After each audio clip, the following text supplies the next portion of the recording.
Diri, kita akan mengambil waktu untuk bersaat teduh.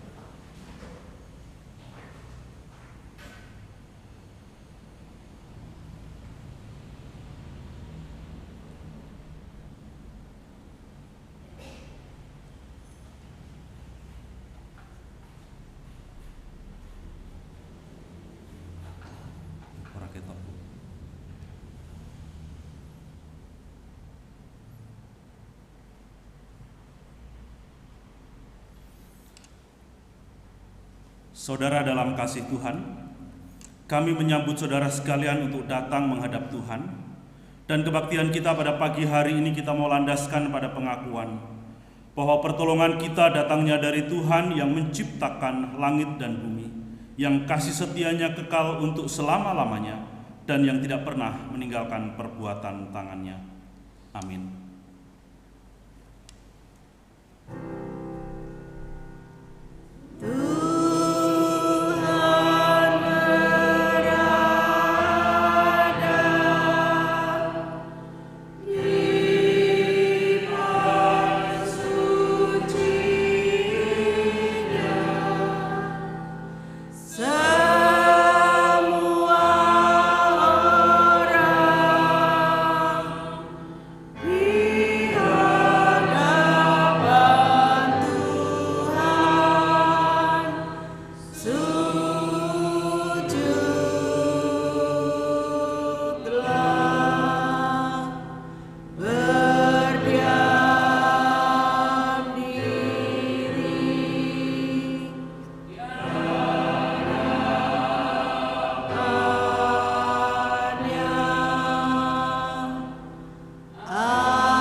Tetapi kamu akan menerima kuasa kalau Roh Kudus turun ke atas kamu, dan kamu akan menjadi saksiku di Yerusalem, di seluruh Yudea dan Samaria sampai ke ujung bumi.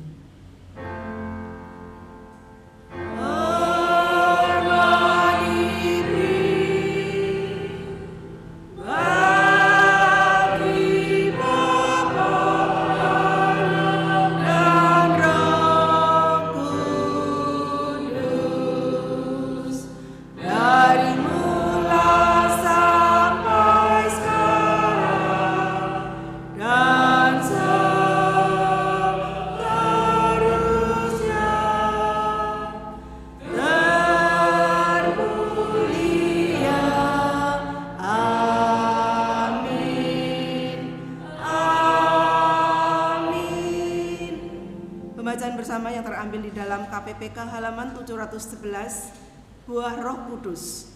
Saya akan bacakan terlebih dahulu kemudian jemaat sekalian. Tetapi buah Roh ialah kasih, sukacita, damai sejahtera, kesabaran, kemurahan, kebaikan, kesetiaan.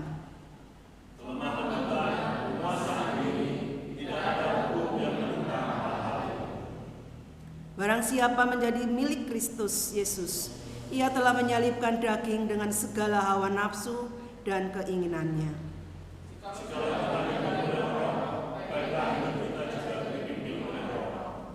Jadi saudara-saudara, kita adalah orang berhutang, tetapi hukum kepada daging supaya hidup menurut daging.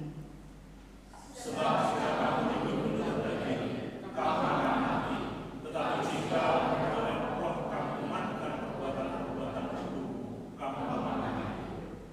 semua orang yang dipimpin Roh Allah adalah anak Allah. Sebab itu hendaklah dosa jangan berkuasa lagi dalam tubuhmu yang fana, supaya kamu jangan lagi menuruti keinginannya. Dan janganlah kamu menyerahkan anggota-anggota tubuhmu kepada dosa untuk dipakai sebagai senjata kelaliman, tetapi serahkanlah dirimu kepada Allah sebagai orang-orang yang dahulu mati, tetapi yang sekarang hidup. Dan serahkanlah anggota-anggota tubuhmu kepada Allah untuk menjadi senjata-senjata kebenaran.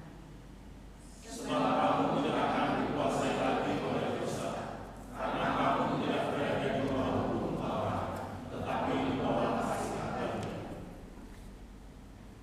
Pagi hari ini kita akan kami sudah dilimpahi dengan ucapan syukur atas kebaikan Tuhan, atas kesetiaan Tuhan di dalam hidup kami.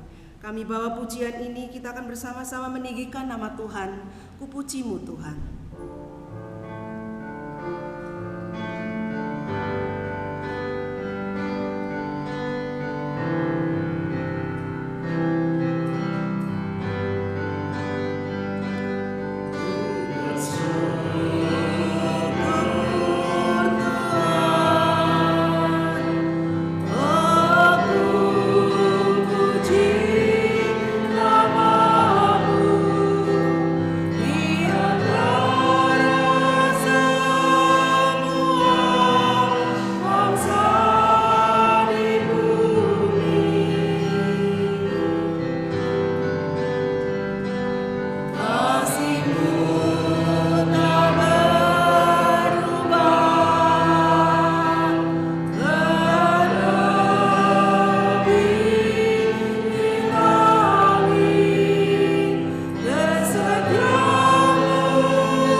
Sama-sama kita akan bersatu hati di dalam doa.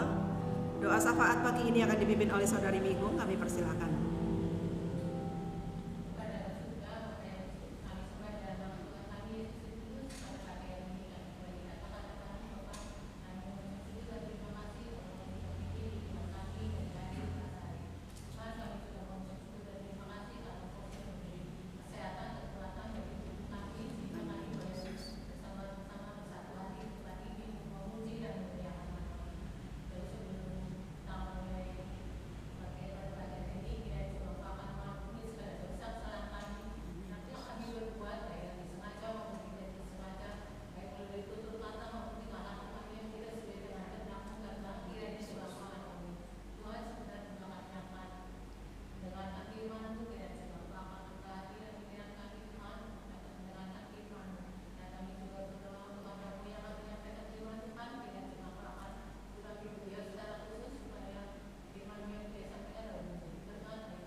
kasih.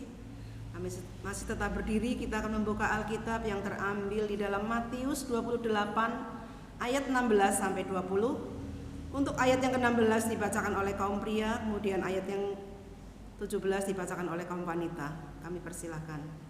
Dan ke-11 murid itu berangkat ke Galilea, ke bukit yang telah ditunjukkan Yesus kepada mereka.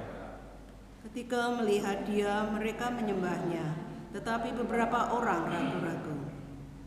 Yesus mendekati mereka dan berkata, "Kepadaku telah diberikan segala kuasa di surga dan di bumi. Karena itu pergilah, jadikanlah semua bangsa muridku, dan baptislah mereka dalam nama Bapa dan Anak dan Roh Kudus. Dan ajarlah mereka melakukan segala sesuatu yang telah kuperintahkan kepadamu. Dan ketahuilah, aku menyertai kamu senantiasa sampai kepada akhir zaman." Terima kasih, jemaat dipersilakan duduk. Kita akan bersama-sama memuji nama Tuhan. Kusuka mengabarkan. Bapak Ibu diberikan kesempatan untuk memberikan persembahan.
Syukur yang akan dipimpin oleh Bapak Bagio, kami persilakan.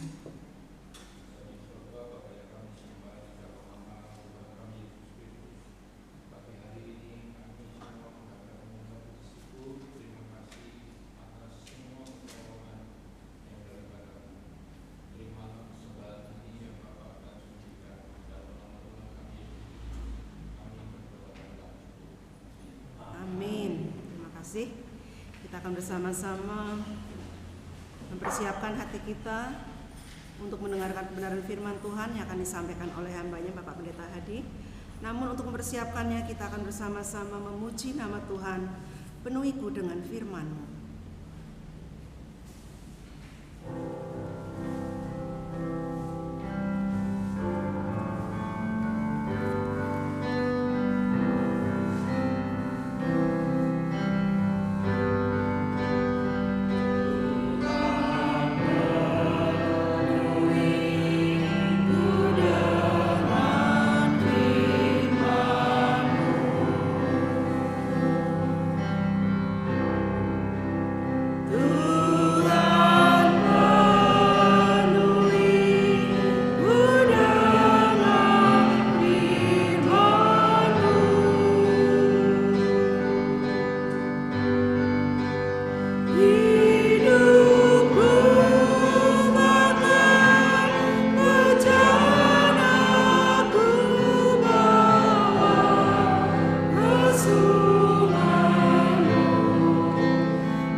percaya Engkau melawat kami, Engkau menyegarkan jiwa kami.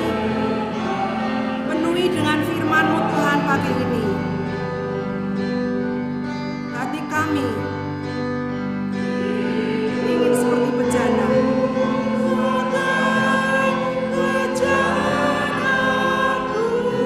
Kami persilakan abahnya.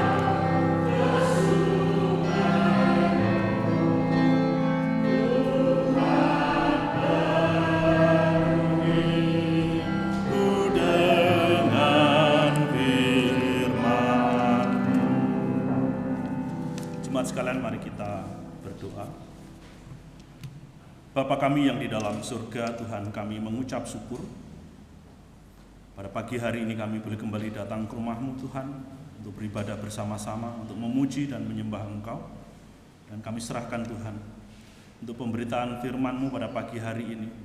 Kiranya Engkau menolong kami Tuhan, bimbing kami, supaya kami dapat memahami dan mengerti kebenaran firman-Mu. Dan tambahkan hikmat, bijaksana, serta kekuatan untuk boleh melakukannya, mempraktekannya di dalam kehidupan kami, dalam rangka tanggung jawab kami Tuhan, panggilan kami sebagai anak-anak Tuhan, sebagai umat Tuhan, di mana Engkau telah mendidik kami, membimbing kami untuk bertumbuh di dalam iman kami Tuhan, supaya kami dapat mentransformasi iman itu, dapat mempraktekkan iman itu, bahkan juga setiap kami boleh mengajarkan kebenaran firman Tuhan itu kepada orang lain yang belum mengenal Engkau.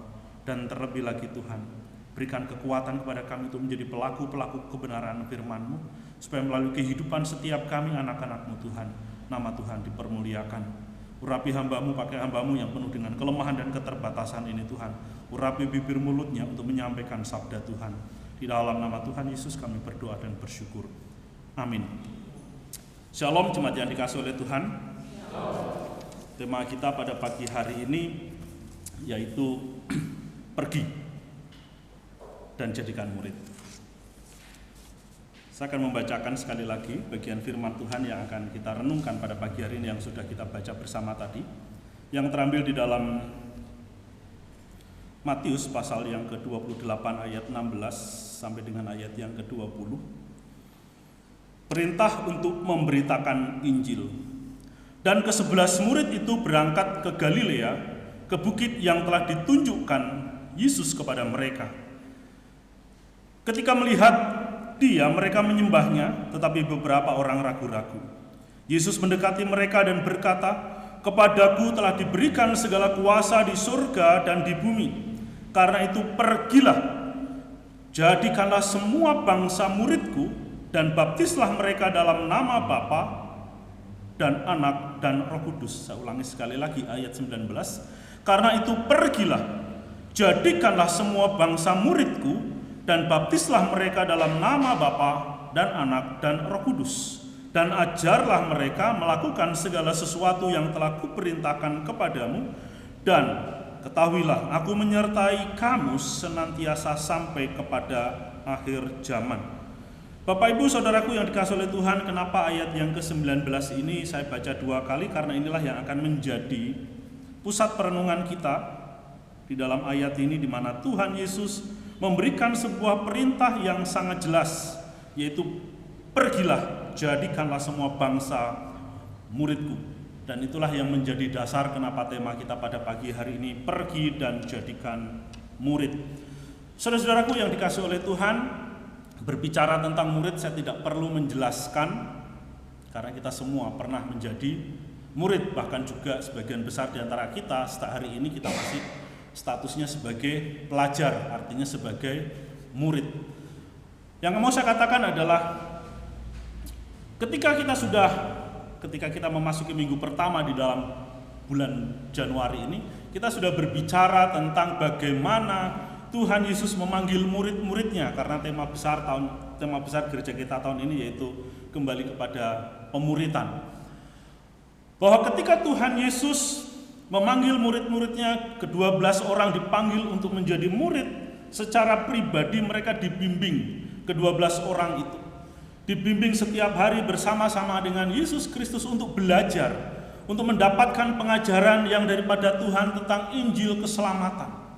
Tujuan seorang guru memanggil murid-muridnya adalah mendidik mereka supaya mereka ini dipersiapkan. 12 murid Yesus ini dipersiapkan, walaupun muridnya bukan cuma 12, ada juga yang murid-murid yang lain, tetapi yang 12 ini adalah orang-orang yang memang dikhususkan, orang-orang yang memang menjadi yang dispesialkan, karena mereka kemudian mendapat jabatan sebagai para rasul, yaitu 11 orang itu. Mereka dididik, mereka digembleng selama 3,5 tahun. Bahwa 12 orang itu dididik oleh Tuhan Yesus secara pribadi, supaya mereka menjadi pribadi-pribadi atau menjadi orang-orang yang nantinya akan memberitakan Injil keselamatan, Injil yang membawa berita sukacita bagi manusia yang berdosa. Dan di dalam perikop kita yang kita baca pada pagi hari ini dalam Matius ini adalah puncak di mana peristiwa ini adalah peristiwa sebelum Tuhan Yesus naik ke surga setelah kebangkitannya dari antara orang mati. Bapak Ibu yang dikasihi oleh Tuhan, seorang guru saya yakin akan dengan sungguh-sungguh, apalagi kalau ini adalah orang-orang yang istimewa begitu, ke 12 orang itu, walaupun di sini tinggal 11 karena Yudas sudah mati gantung diri. Ke-11 murid ini dipersiapkan dengan begitu luar biasa kurang lebih selama 3,5 tahun, supaya mereka memahami dan mengerti apa yang diajarkan oleh Tuhan Yesus. Mereka mengerti siapa Yesus yang menjadi guru mereka, supaya dengan 3,5 tahun mereka dibimbing, mereka dibina, mereka digembleng, mereka diperhatikan secara khusus kehidupan mereka sebagai seorang murid. Mereka diharapkan, karena itu tujuan Yesus, supaya mereka menjadi guru-guru, menjadi orang-orang yang nantinya akan pergi dan memuridkan orang lain. Jadi saudara, sebulan ini selama Januari dan kita di bulan-bulan berikutnya kita akan fokus kepada pemuritan. Perikop ini mau mengingatkan kepada saudara dan saya bahwa apa yang diperintahkan oleh Tuhan Yesus, karena itu pergilah, jadikan semua bangsa muridku, adalah sebuah amanat, sebuah perintah yang sangat luar biasa, yang memiliki satu kekuatan yang begitu dahsyat. Kenapa demikian saudara? Karena perintah ini disampaikan oleh Tuhan Yesus kurang lebih 2000 tahun yang lalu. Dan murid-murid, ke-11 murid itu mengerjakannya dengan sungguh-sungguh. Sehingga mereka pergi memberitakan Injil, mereka pergi memuridkan orang lain, sehingga kekristenan, sehingga Injil itu terus tersebar sampai hari ini. Kurang lebih sekitar 2,3 miliar penduduk dunia ini beragama Kristen dan Katolik. Artinya, kurang lebih orang sebanyak itu percaya, menyembah, terima Yesus sebagai Tuhan dan Juru Selamat di dalam kehidupannya. Oleh sebab itu saudara, di dalam perikop yang kita baca disebut sebagai amanat agung. Sebuah amanat yang sangat utama, yang sangat penting di dalam kehidupan setiap kita sebagai murid-murid Kristus. Saudara dan saya mendengar Injil, kita terima Yesus sebagai Tuhan dan Juru Selamat, dan kita menjadi murid Kristus di bawah bimbingan orang-orang yang Tuhan utus di dalam kehidupan kita. Dan gereja adalah hasil daripada menjalankan amanat agung itu. Gereja adalah hasil daripada perjalanan para rasul, perjalanan orang-orang yang terpanggil untuk memberitakan Injil.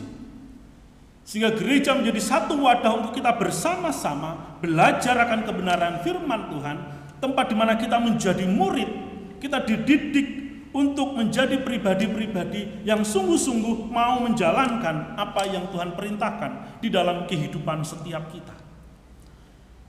Saudara, dalam hidup kita tidak selamanya kita mendapatkan dalam tanda kutip status murid itu.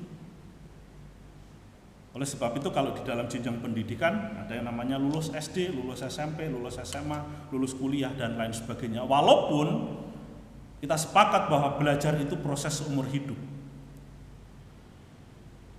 Tetapi secara formal status sebagai murid itu ada batasannya ketika kita sudah menyelesaikan satu kurun waktu tertentu di dalam masa-masa studi kita. Kenapa? Supaya setelah orang itu, setiap orang yang belajar, dia lulus, dia mendapatkan ilmu, dia bisa mempraktekkan, dia bisa mengajarkan apa yang dia pelajari dari gurunya itu untuk dipraktekkan dan diajarkan juga kepada orang lain. Secara psikologi, semua manusia itu pengen belajar. Sehingga kita pengen tahu. Rasa ingin tahu itu Tuhan berikan di dalam kehidupan kita. Sehingga kita mau untuk belajar, supaya kita mengerti, supaya kita bisa memahami. Dan di dalam kehidupan kita sejak kecil, kita sudah diajar. Belajar bicara, belajar jalan, belajar beretika, belajar tentang sopan santun, dan lain sebagainya. Itu sudah Tuhan taruh di dalam hati setiap kita. Bukan hanya kerinduan, keinginan untuk belajar, tetapi juga untuk mengajar. Karena ketika kita mengajar, menyalurkan ilmu pengetahuan, keterampilan yang kita miliki, artinya kita juga memuridkan orang lain. Supaya suatu kelak, orang-orang yang kita muridkan, ataupun anak-anak kita yang kita didik, dia bisa menjalani kehidupannya dengan benar. Itulah tujuan daripada kenapa Tuhan Yesus memanggil ke-11 murid, memanggil murid-muridnya itu untuk dipersiapkan. Dan juga murid-murid yang lain, supaya mereka pergi dan menjadikan orang lain murid. Saudara, kita perhatikan, kata pergilah atau kata pergi ini adalah sebuah hak yang sangat istimewa yang diperintahkan oleh guru yang agung, yaitu Yesus Kristus sendiri kepada murid-muridnya dan juga kepada pengikut-pengikutnya.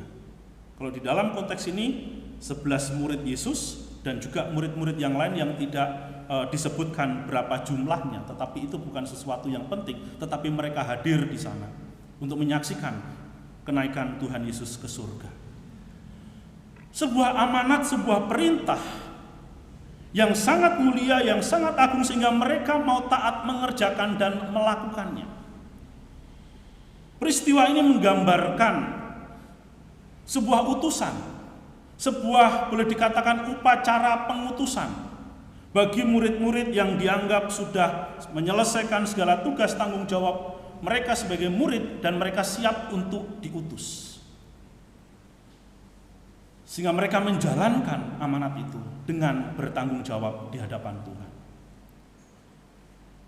Saudara, kata pergilah yang Tuhan Yesus perintahkan kepada ke-11 murid dan juga murid yang lain, mereka memang pergi. Supaya apa? Mereka mengerjakan apa yang menjadi tanggung jawab mereka di dalam iman mereka kepada Tuhan. Karena di dalam ayat yang selanjutnya adalah perintah untuk membaptis, kemudian mengajar, dan juga melakukan segala sesuatu yang Tuhan sudah ajarkan. Dan perintah ini juga berlaku buat saudara dan saya. Pergilah, pergi. Saudara dan saya sebagai murid-murid Kristus memiliki tanggung jawab untuk pergi, untuk mengerjakan apa yang Tuhan perintahkan di dalam kehidupan setiap kita. Pergi dalam bagian ini memang memiliki banyak pengertian. Tetapi kata pergi ini menunjukkan bahwa kita tidak boleh hanya menunggu sampai orang yang dari luar itu datang ke gereja untuk beribadah. Kita harus pergi mencari mereka, pergi mencari domba-domba, mencari orang-orang yang belum percaya kepada Tuhan, pergi secara aktif mencari jiwa. Ini adalah tanggung jawab saudara dan saya sebagai murid Kristus. Yang sudah sekian tahun, sekian lama kita menjadi orang Kristen, kita diperintahkan untuk pergi. Sebagai orang Kristen kita tidak boleh tinggal diam. Ya udahlah Pak, kita berdoa saja. Bukan berarti berdoa itu tidak penting. Minta jiwa-jiwa baru untuk boleh didatangkan oleh Tuhan ke dalam gereja.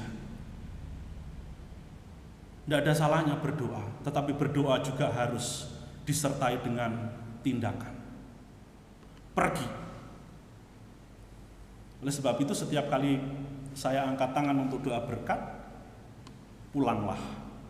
Artinya apa? Pergilah. Lakukan firman Tuhan. Kerjakan firman Tuhan di dalam hidup saudara sekalian. Itu pengutusan. Pergilah, pulanglah. Itu maknanya sama. Kenapa disuruh pulang? Kenapa disuruh pergi? Karena sudah mendapatkan pengajaran. Waktunya untuk mempraktekkan, waktunya untuk mengerjakan apa yang sudah kita pahami dan kita mengerti. Saudara, untuk bisa pergi mencari jiwa, saudara dan saya tentunya sudah mengalami itu. Kenapa murid-murid ini disuruh pergi? Karena mereka sudah datang, sudah mengalami perjumpaan dengan Yesus Kristus, sudah mendapatkan pengajaran, sudah mengerti siapa Yesus itu, yang adalah Tuhan dan Juru Selamat di dalam hidupnya. Kita sebagai murid-murid Kristus yang sudah sekian lama menjadi orang Kristen, kita memiliki tanggung jawab yang sama bahwa saudara dan saya sudah datang kepada Tuhan Yesus, saudara dan saya sudah ditangkap oleh Tuhan Yesus, sudah dijadikan murid-murid Kristus melalui gerejanya. Sehingga pengalaman kehidupan saudara sebagai orang percaya inilah yang harus dikerjakan, yang harus dilakukan. Sekalipun kata pergi itu banyak maknanya, karena panggilan setiap orang itu berbeda satu dengan yang lain. Di dalam menjalankan amanat agung atau perintah Tuhan Yesus untuk pergi memberitakan Injil, ada orang-orang yang memang dipanggil untuk menjadi misionaris, meninggalkan keluarganya, meninggalkan kampung halamannya, meninggalkan tanah kelahirannya, pergi daerah-daerah yang lain, tempat-tempat yang lain, untuk memberitakan Injil. Saudara, kurang lebih 4 tahun yang lalu ketika kami hamba-hamba Tuhan mau mengadakan Paskah bersama, dan waktu itu kita adakan di STT Soteria yang ada di Kemutuk ya, Batu Raden. Kita mau mengadakan itu, para panitia pengennya nuansa Banyumasan. Nah, sehingga khotbahnya itu pakai bahasa Banyumasan, bukan bahasa kromo ya, tapi bahasa Banyumasan. Maka dicarilah hamba Tuhan yang asli orang Banyumas, yang bisa berbahasa Banyumas secara lancar. Kemudian dipilih cari-cari siapa ya hamba Tuhan yang asli orang Banyumas. Satu kabupaten, kurang lebih 100 lebih gereja. Kalau tidak salah cuma ketemu 2 orang yang asli Banyumas. Yang satu itu almarhum Bapak Pendeta Soekarmo, dan satunya lagi ada yang tahu? Bapak Pendeta Samuel Oi. Saudara, kekristenan di Banyumas itu sudah sekian puluh tahun. Saya tidak tahu GKJ itu sudah berapa ratus tahun begitu usianya ya. Tetapi hamba Tuhan yang melayani di 100 gereja lebih di Banyumas ini, orang asli Banyumas cuma ada 2. Apakah gereja-gereja yang ada di Banyumas ketika mereka pelayanan, apakah tidak ada anak-anak mudanya yang menyerahkan diri menjadi hamba Tuhan? Ya, saya tidak tahu, mungkin ada. Tetapi mereka tidak kembali ke Banyumas, mungkin mereka menjadi misionaris yang pergi ke daerah-daerah yang lainnya. Ya, akhirnya karena ketemu 2 orang itu, akhirnya Bapak Pendeta Samuel Oi yang menyampaikan firman Tuhan dalam bahasa Banyumas. Tapi di dalam khotbah itu memang ada beberapa kata yang tidak sesuai gitu. Akhirnya setelah ibadah selesai dikasih tahu bahwa kata itu tidak boleh nggak boleh digunakan ataupun dipergunakan. Yang ingin mau saya katakan apa, saudara? Dari 100 gereja yang ada cuma 2 hamba Tuhannya. Artinya hamba Tuhan yang ada di Banyumas itu hampir 100%, karena tadi cuma 2, itu orang dari luar Banyumas. Termasuk saya, Joselusi juga bukan orang asli Banyumas. Di GKJ Bayangkara itu juga hamba-hamba Tuhannya bukan asli orang Banyumas.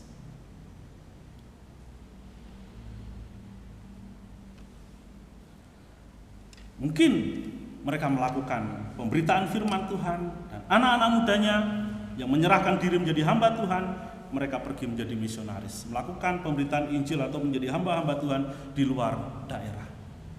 Tetapi yang saya mau katakan saudara, di dalam bagian poin penting dari bagian ini, sekalipun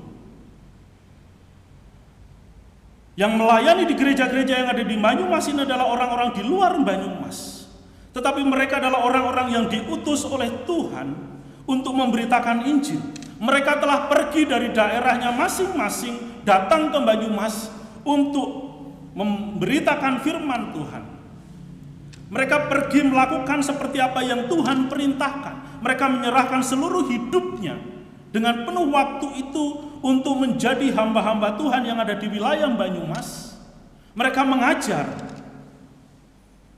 Tentunya jemaat-jemaat yang mereka layani bertumbuh di dalam iman dan pengenalan mereka akan Tuhan, sehingga itu membuahkan hasil di dalam pelayanan di dalam gereja lokal masing-masing.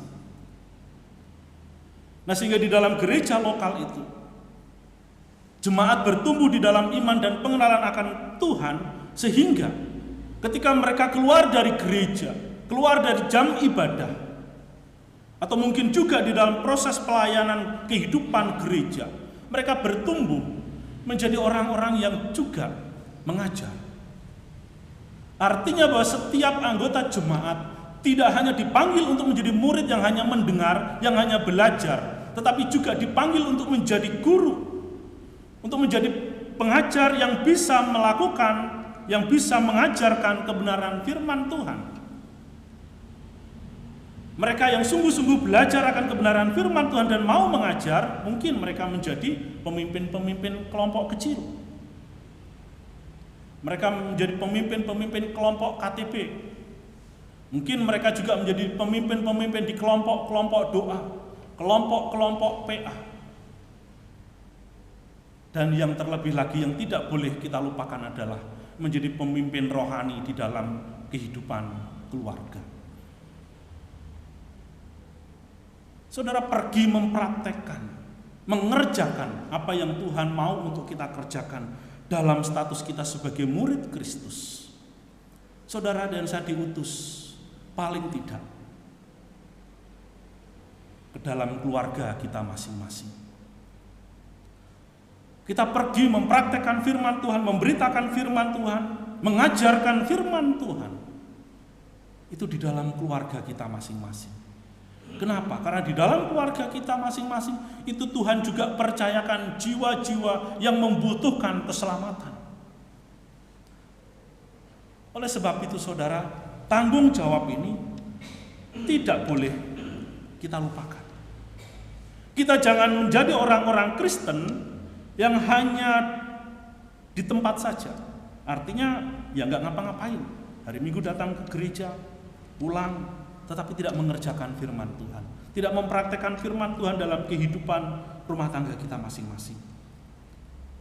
Padahal kita tahu mungkin ada anggota keluarga kita yang belum mengenal Tuhan, yang belum mengenal Injil, yang belum mengenal siapa Yesus Kristus.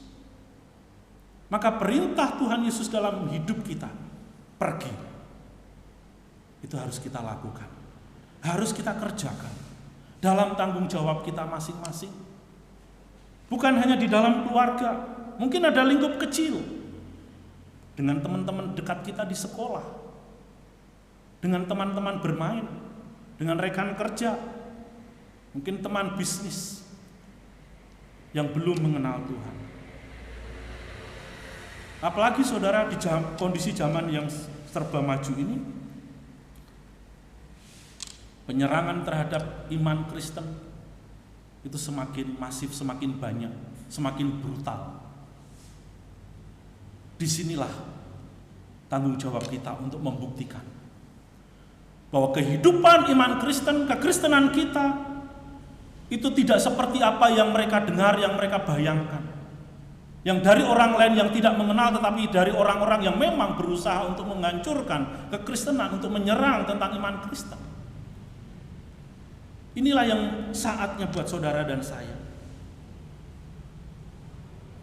Kita tidak pergi di sini tidak semata-mata harus diartikan meninggalkan pekerjaan ataupun meninggalkan segala sesuatu yang kita miliki saat ini. Tetapi pergi di sini adalah sebuah perintah yang tegas, amanat agung yang daripada Tuhan Yesus, supaya kita menjadi orang-orang Kristen yang bersaksi, menjadi orang-orang Kristen yang mau sungguh-sungguh mengerjakan apa yang Tuhan mau untuk kita kerjakan dalam tanggung jawab kita masing-masing. Jika ada anggota keluarga kita yang belum mengenal Tuhan, doakan dengan sungguh-sungguh, beritakan Injil, berikan kesaksian hidup yang baik. Karena untuk mempertobatkan seseorang dari dosa-dosanya, yang membuat seseorang mau terima Yesus sebagai Tuhan dan Juru Selamat dalam hidupnya, itu adalah pekerjaan Roh Kudus. Tetapi tanggung jawab kita sebagai murid-murid Kristus adalah menyampaikan siapa Yesus. Tanggung jawab kita sebagai murid-murid Kristus adalah menyaksikan melalui perbuatan kita, melalui tutur kata kita.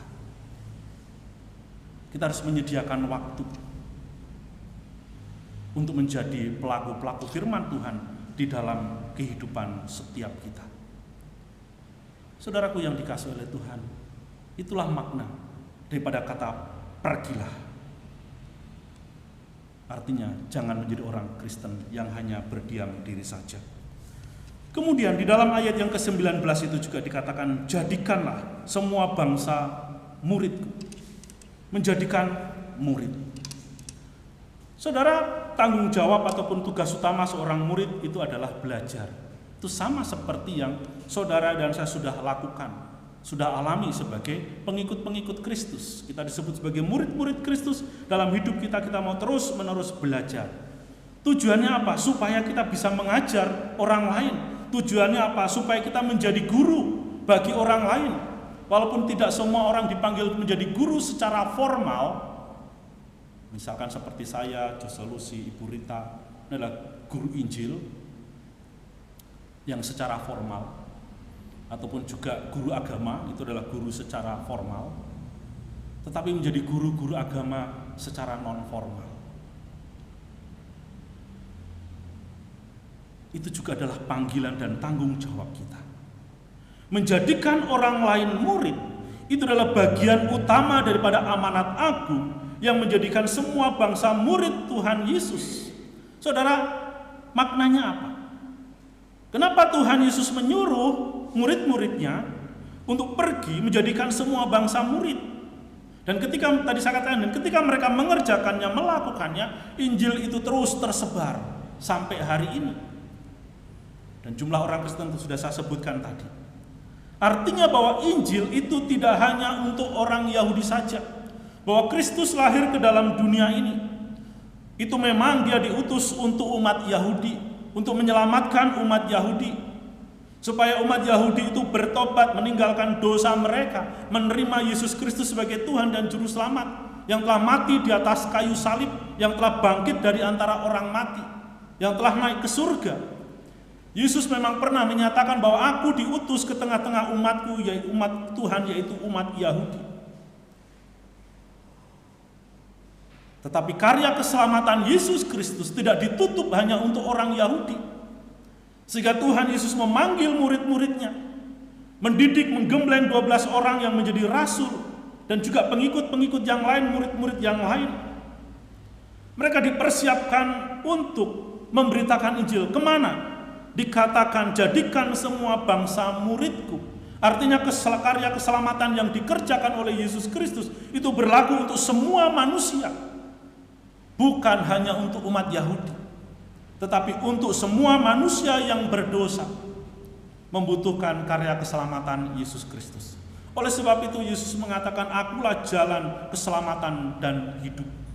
Tidak ada seorang pun yang sampai kepada Bapa kalau tidak melalui aku. Yesus telah memperkenalkan dirinya bahwa dia adalah Sang Juru Selamat itu, yang bisa memberikan jaminan keselamatan, yang bisa memberikan kehidupan yang kekal bagi setiap orang yang percaya, bagi setiap orang yang mau mendengar Injil, mau bertobat di dalam kehidupannya. Sehingga Injil itu terus diberitakan. Oleh sebab itu saudara, Injil itu sampai kepada kita. Dan kita bukan orang-orang Yahudi. tetapi belas kasihan Tuhan, kasih karunia Tuhan di dalam Yesus Kristus itu sampai kepada saudara dan saya. Itu semua karena murid-murid Kristus mengerjakan apa yang diperintahkan oleh Tuhan di dalam kehidupan mereka. Dan ketika saudara dan saya dipanggil untuk menjadi murid, dan ketika kita mengerjakan bagian kita, memberitakan Injil itu, kita tidak pernah tahu siapa yang kita injili nanti dia akan bertobat. Siapa yang kita doakan. Kalau kita doakan mungkin kita bisa mengerti, bisa tahu bahwa dia suatu saat dia bertobat. Tetapi yang menjadi kuncinya adalah kita mau nggak mengerjakan itu. Beberapa hari yang lalu saya ketemu dengan tetangga. Ketika saya kenalan dan dia tanya, "Pak, kerja di mana?" Saya bilang, "Saya pelayanan di Gereja Karunia." Terus dia ingat-ingat, "Oh ya, saya punya family di situ." "Siapa, Pak?" "Pak Sicong," katanya. Masih ponakannya Pak Sicong, Pak Lukas yang punya truk. Mungkin Pak Tanto kalau ketemu orangnya baru tahu gitu ya. Dia cerita kalau mertuanya itu bukanlah orang yang percaya kepada Tuhan. Mertuanya itu dia cerita banyak jimatnya, main dukun dan lain sebagainya. Tetapi Pak Lukas ini berkomitmen dengan istrinya yang sudah percaya Tuhan itu untuk terus menerus mengambil waktu berdoa untuk mertuanya. Jadi mertuanya bukan orang Kristen. Ya, saya tidak tahu apakah itu sesuatu yang rutin, tetapi itu cerita dia. Bahwa dia sudah mengambil komitmen bersama dengan istrinya mendoakan mertuanya itu, supaya mertuanya itu bertobat dan terima Yesus sebagai Tuhan dan Juru Selamat di dalam hidupnya. Dan memang itu tidak mudah, membutuhkan satu pergumulan. Dan suatu saat, ya karena Tuhan izinkan itu mama mertuanya itu sakit, kondisinya sudah ngedrop, tiba-tiba di ICU, katanya di rumah sakit Elizabeth, dia minta dibaptis.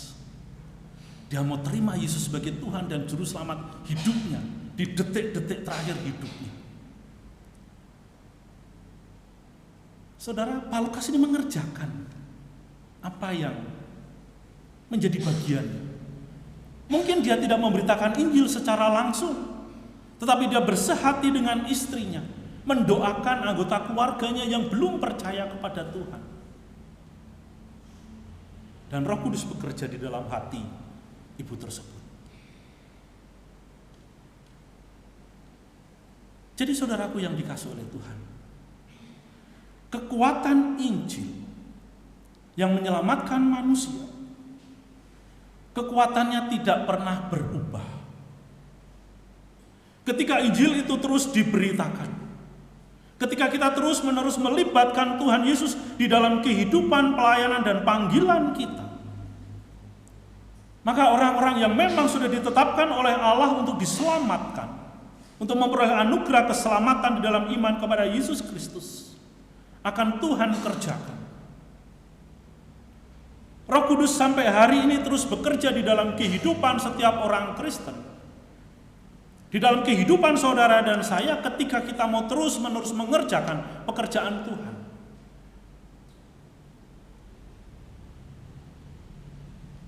Roh Kudus tidak pernah meninggalkan kehidupan saudara dan saya ketika kita mau terus-menerus menjadi orang-orang Kristen yang mau hidup taat dan setia kepada Tuhan.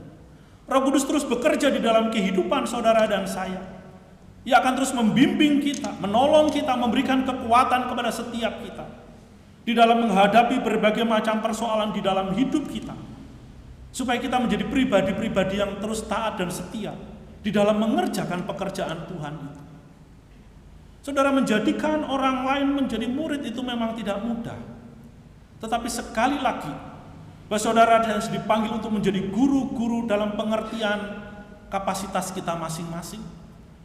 Kalau kita menjadi seorang suami, kita menjadi guru bagi istri kita, bagi anak-anak kita. Demikian juga kita sebagai seorang istri, kita juga memiliki peranan yang sama di dalam mendidik, membesarkan anak-anak yang Tuhan percayakan di dalam keluarga kita. Itu juga adalah tanggung jawab guru untuk memuridkan orang lain, termasuk anak-anak kita, orang-orang yang kita kasihi.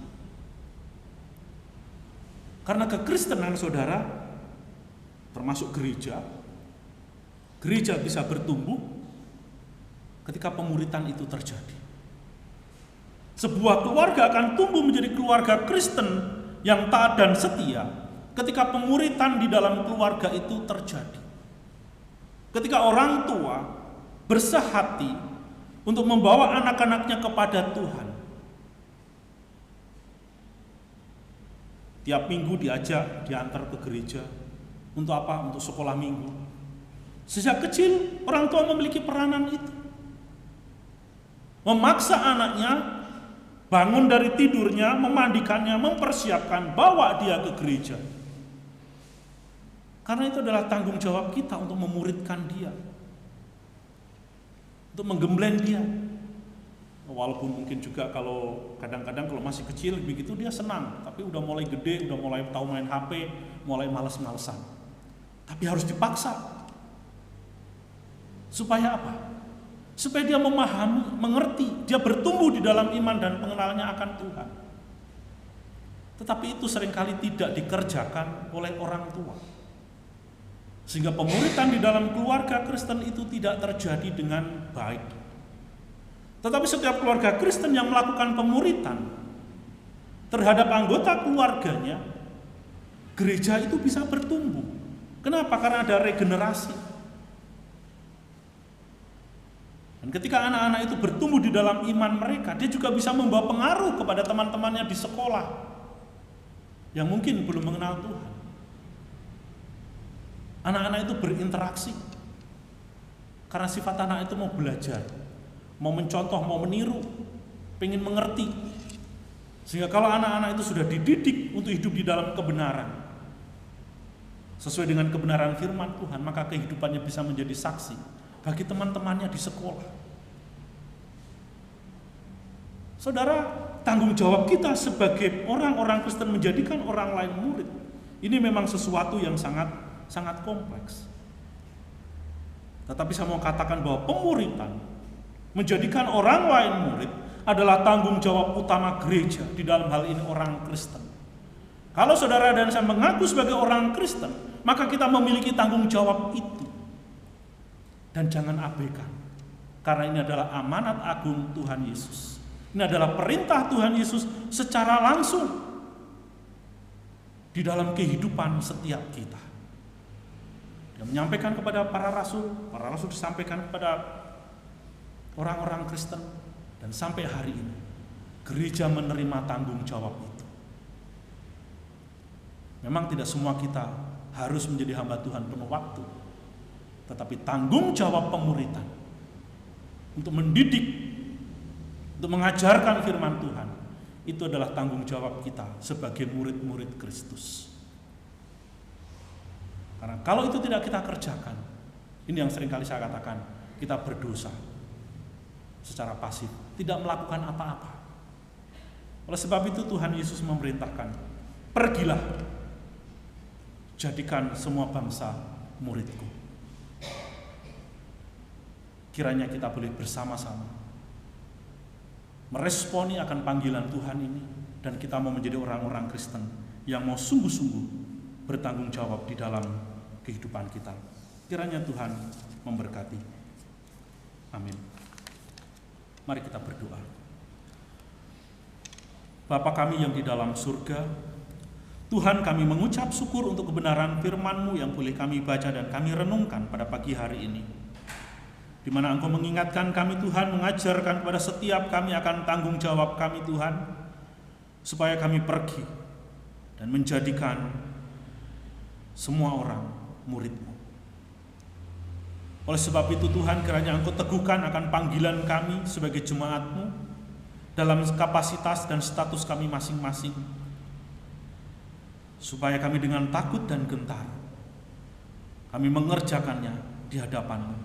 Oleh sebab itu Tuhan, kami terus berdoa memohon kiranya Roh Kudus-Mu terus menyertai, memelihara, dan menguatkan kehidupan setiap kami.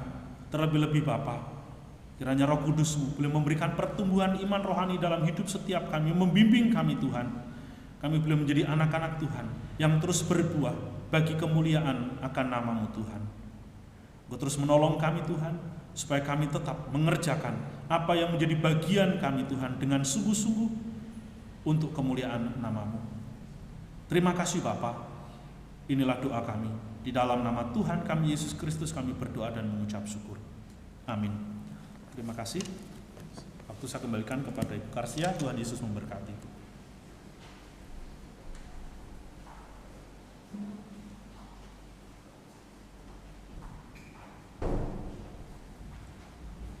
Puji Tuhan, firman Tuhan sudah kita dengar dan kita terima. Kami mengucapkan terima kasih kepada hambanya Bapak Pendeta Hadi yang sudah menyampaikannya. Tuhan memberkati pelayanan dan juga keluarganya. Biarlah firman Tuhan pada pagi hari ini boleh menjadi rema bagi kehidupan Bapak, Ibu, dan Saudara. Kita boleh menjadi pelaku-pelaku firman dimanapun kami berada. Dan biarlah kita tetap setia di dalam kita menjadi murid-muridnya Kristus sampai Tuhan datang yang kedua kalinya. Kita akan bersama-sama meresponi firman Tuhan pagi ini. Kita akan memuji nama Tuhan. Oh bangkitlah, kabarkanlah Injil.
Sama-sama kita akan mengikrarkan iman kita kepada Tuhan melalui pengakuan iman rasuli. Aku percaya kepada Allah, Bapa yang Maha Kuasa, Khalik langit dan bumi, dan kepada Yesus Kristus, Anaknya yang tunggal Tuhan kita, yang dikandung daripada Roh Kudus, lahir dari anak darah Maria, yang menderita sengsara di bawah pemerintahan Pontius Pilatus, disalibkan, mati dan dikuburkan, turun dalam kerajaan maut. Pada hari yang ketiga, bangkit pula dari antara orang mati, naik ke surga, duduk di sebelah kanan Allah, Bapa yang Maha Kuasa. Dan dari sana ia akan datang untuk menghakimi orang yang hidup dan yang mati. Aku percaya kepada Roh Kudus, gereja yang kudus dan am, persekutuan orang kudus, pengampunan dosa, kebangkitan tubuh, dan hidup yang kekal. Amin. Segala puji hormat dan kita kembalikan kepada Tuhan Yesus. Kita akan mengakhiri ibadah kita akan menyanyi doksologi. Setelah itu kita akan menerima doa berkat yang akan disampaikan oleh Bapak Pendeta Hadi. Kemudian dilanjutkan Amin Song. Puji Allah sumber.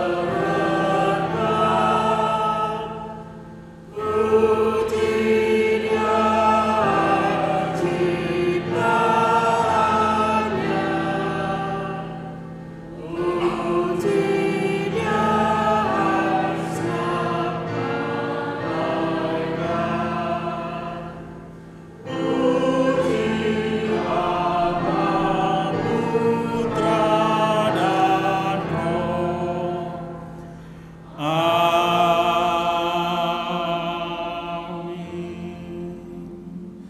Jemaat yang dikasihi oleh Tuhan, pulanglah, kembalilah ke dalam kehidupanmu sehari-hari, dan jadilah anak-anak Tuhan, murid-murid Kristus yang senantiasa memiliki semangat untuk mengajarkan, untuk mempraktekkan kebenaran firman Tuhan di dalam kehidupanmu.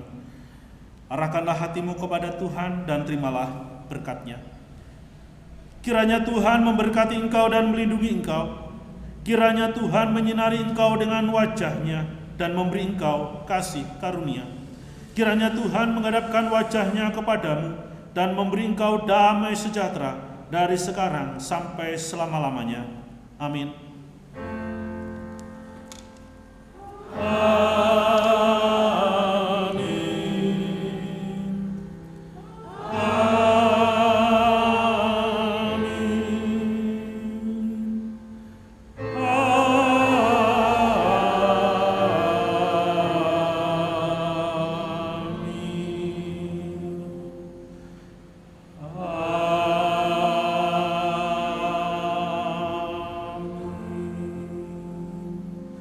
Silakan jemaat duduk kembali. Saya akan bacakan warta untuk pelayanan Minggu tanggal 4 Februari 2024. Liturgis Evangelis Rita Purwanto, doa syafaat Ibu Henis, petugas pelayanan Ibu Rasini dan Ibu Kamisah, doa syukur Ibu Rasini, singer Saudari Siska Permatasari dan Saudari Gracia, LCD Saudara Arnes, pemusik Saudari Francisca. Kemudian minggu depan perjamuan kudus ya Pak Hadi.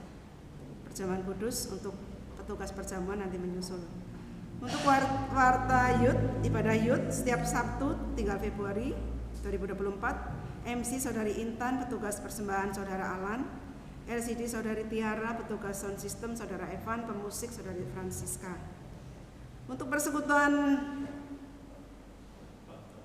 Bahtera Jumat besok ya, minggu pertama. Diharapkan Bapak Ibu boleh merapat untuk bersama-sama menyembah Tuhan di persekutuan Bahtera ya. Oh ya besok Bahtera kita akan jam 5 ya pukul 5 ya, untuk Jumat besok pukul 5 ya. Kemudian untuk sekolah minggu setiap hari Minggu nanti siang jam 9. Untuk kebaktian doa setiap hari Rabu pukul 6 sore. Untuk pelayanan konseling pastoral setiap hari Kamis pukul 10 sampai 12 yang akan dilayani oleh Bapak Pendeta Hadi dan Evangelis Rita. Kami juga mengucapkan terima kasih untuk hamba Tuhan yang pagi ini sudah menyampaikan firman Tuhan. Tuhan memberkati pelayanan dan juga keluarganya. Kita juga mengucapkan terima kasih kepada anak-anak Tuhan yang pagi ini melayani Tuhan. Tuhan memberkati terus di dalam studinya ataupun pelayanannya. Kami juga mengucapkan terima kasih pagi ini kita boleh bersama-sama menyembah Tuhan bersama dengan Bapak Paulus. Terima kasih Tuhan memberkati Bapak Paulus senantiasa di dalam segala hal. Terima kasih, kita akan bersama-sama menyanyi Immanuel sambil berjabat tangan.